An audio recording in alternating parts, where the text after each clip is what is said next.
the Grind City Media Day 2 Training Camp Recap presented by Ortho South. I'm Michael Wallace, joined here at Belmont University by Pete Pranica. Pete, we've seen and heard some interesting things coming out of Day 2, starting with the chippiness that we're starting to see in terms of training camp and the competition for positions and those kind of things.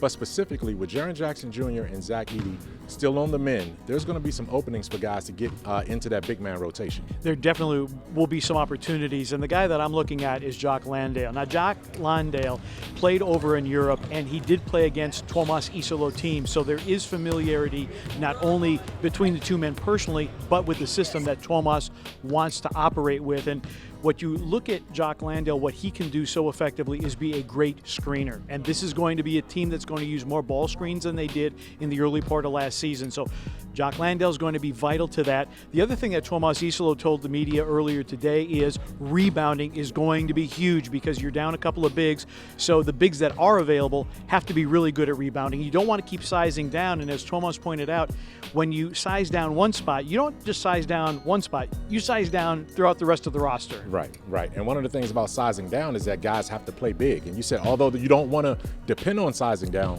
one name that he mentioned stood out to me, Cedric Coward, in terms of that frontline potential rotation because of his ability to rebound, especially on the offensive glass, and also spread the floor. So the rookie number 11 overall pick is getting mentioned, is getting some work in training camp, and he's impressing some of the veterans as well as the coaching staff.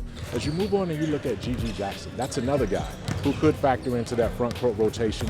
Brandon Clark was here at practice today. We saw him moving around a little bit, so it was good to see him coming off of his arthroscopic knee procedure. But GG Jackson is a guy, it's time. It's time now for GG to really show up and take advantage. It is time. What's amazing, Michael, it's his third year. He's still the youngest guy on the team at 20 years of age.